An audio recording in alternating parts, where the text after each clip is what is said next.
नमस्कार, स्वागत आहे आपलं आजच्या रेसिपीमध्ये. तर आज आपण पाहणार आहोत सोयाबीन मसाला. तर कसा बनवला आहे ते पाहूया आपण. तर यामध्ये आपण काय काय वापरलं आहे, अशा पद्धतीने तुम्ही करून पहा. अतिशय सुंदर आणि स्वादिष्ट झालेला आहे.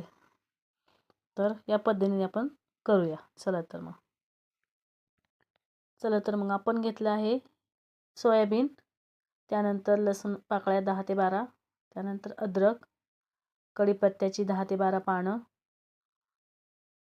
त्यानंतर आपण घेतला आहे एक कांदा, त्यानंतर टोमॅटो, कोथिंबीर आणि आपल्याला लागणार आहे दही.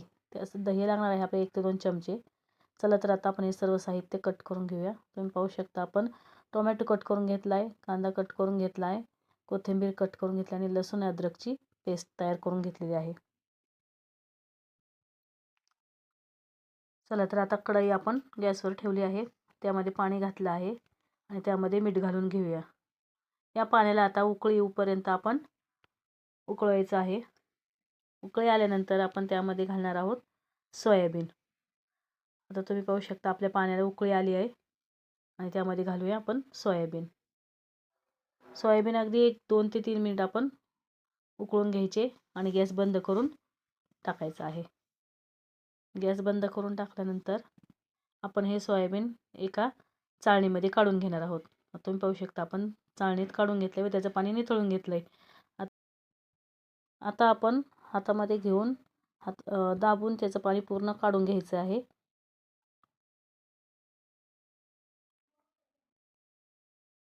आणि सर्व याचं पाणी काढून घेऊन आपण एका भांड्यामध्ये काढून घ्यायचं आहे दुसऱ्या.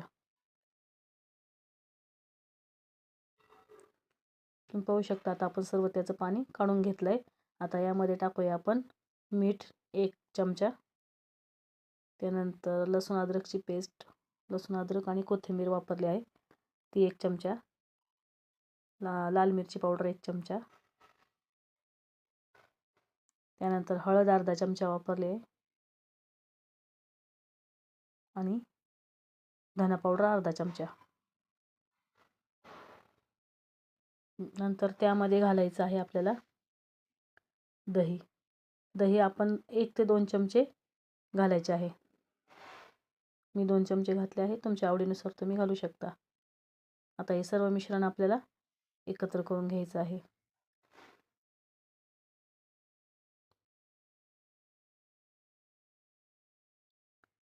तुम्ही पाहू शकता आपण सर्व मिश्रण हे एकत्र करून घेतलंय. आता हे थोड्या वेळ आपण बाजूला ठेवून देणार आहोत आणि भाजीला फोडणी घालून घेऊया. तर कढईमध्ये आपण 2 ते 3 चमचे तेल घालून घेतलंय व त्यामध्ये आता आपण घालणार आहोत बारीक कट केलेला कांदा. कांदा चांगला लाल होईपर्यंत परतून घ्यायचा आहे.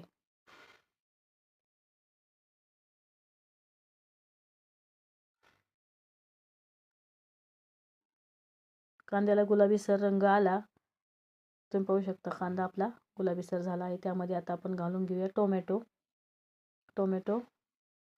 चांगल्या प्रकारे आपण स्मॅश करून घ्यायचा आहे त्यामध्ये. आणि त्यानंतर त्यामध्ये घालूया मीठ, म्हणजे आपला टोमॅटो लवकर शिजतो मिठामुळे. आता त्यामध्ये घालून घ्यायचा आहे आपल्याला कढीपत्ता.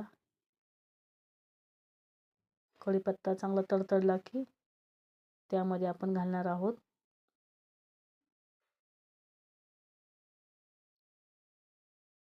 लाल मिरची पावडर, धना पावडर आणि हळद. लाल मिरची आपल्या आवडीप्रमाणे आपण 1 ते 1.5 चमचा घालू शकतो. धना पावडर अर्धा चमचा घातली आहे आणि हळद आपण अर्धा चमचा वापरलेला आहे. हे सर्व व्यवस्थित मिक्स करून घ्यायचं आहे आणि त्यामध्ये लसूण अद्रकची पेस्ट घालून घ्यायची आहे व तीही व्यवस्थित एकत्र करून मिक्स करून घ्यायचं आहे. आता हे मिश्रण आपण सर्व एका बाजूला सरकून घेऊन त्यामध्ये 1 चमचा बेसन पीठ घालायचं आहे. माझं सुरुवातीला बेसन पीठ दाखवायचं राहून गेलं. ते बेसन आपण तेलामध्ये व्यवस्थित चांगलं लाल करून घ्यायचं आहे. बेसन व्यवस्थित लाल करून घेतलं की आपल्या ग्रेव्हीला घट्टपणा व्यवस्थित येतो. त्यामुळे आपण बेसन घातलं आहे. आता हे सर्व एकत्र करून व्यवस्थित मिक्स करून घ्यायचं आहे.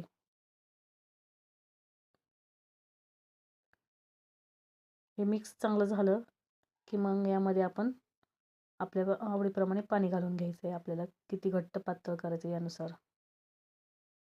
आता यामध्ये आपण 2 पेले पाणी घालून घ्यायचे.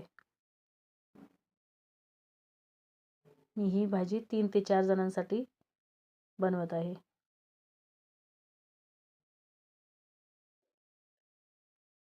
तुम्हाला वाटत असेल तर तुम्ही आणखी थोडंसं पाणी घालू शकता, पण मला ही भाजी पुरेशी आहे. तुम्ही बघू शकता भाजीला आपल्या उकळी आलेली आहे आणि तरीही छान आलेली आहे. आता भाजी चांगली उकळल्यानंतर आपण त्यामध्ये घालून घ्यायचे आहे मॅरिनेट केलेले सोयाबीन. आता हे सोयाबीन आपण यामध्ये घालून घेऊया.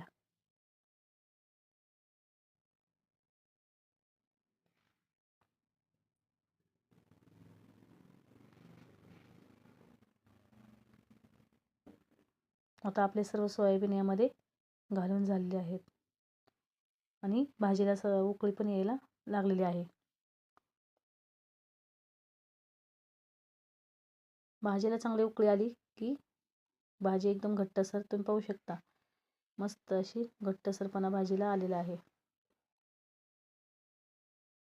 तर आपली सोयाबीन मसाला तयार आहे. तर आपण वाटीमध्ये याला सर्व करून घेतलेला आहे व त्यावर आता कोथिंबीर घालून घ्यायची आहे. तर ज्याला सोयाबीन आवडत नसेल त्याला ही भाजी खूप आवडते आणि खाल्ली पण जाते ही छान. तर तुम्ही अशा प्रकारे ही भाजी करून पहा. मग आहे की नाही सोपी सोयाबीन मसाला.